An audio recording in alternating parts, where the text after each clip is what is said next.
சென்னை ராயபுரம் தொகுதி அதிமுக வேட்பாளர் ஜெயக்குமார் சஞ்சீவிராயன் கோவில் தெரு, பாலு தெரு உள்ளிட்ட பகுதிகளில் இரட்டை இலை சின்னத்திற்கு வாக்கு கேட்டு தீவிர பிரச்சாரத்தில் ஈடுபட்டார்.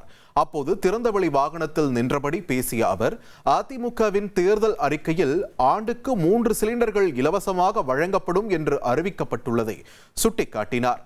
மேலும் ராயபுரம் தொகுதி மக்களுக்கு தனது சிறப்பு பரிசாக மின்சார அடுப்பு வழங்கப்படும் என்றும், சொன்னதை செய்வதில் இந்த ஜெயக்குமார் ஒருபோதும் பின்வாங்க மாட்டேன் என்றும் உற்சாகமாக கூறினார்.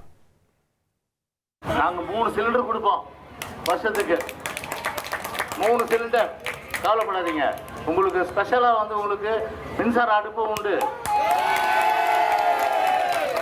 அது ஒரு போனஸ். இண்டக்ஷன் ஸ்டவ் ஜெயிச்ச உடனே எப்போ அப்படி சொன்னதை செய்யாம விடமாட்டான் இந்த ஜெயக்குமார். 5 பேருக்கு 10 பேருக்கு கொடுத்துட்டு கணக்கடுறோம் இல்ல, 52,000 பேருக்கு கொடுப்பான்.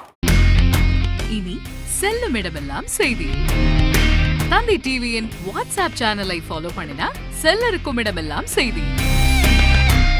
இதோ QR கோட், இப்பவே ஸ்கேன் பண்ணுங்க, ஃபாலோ பண்ணுங்க.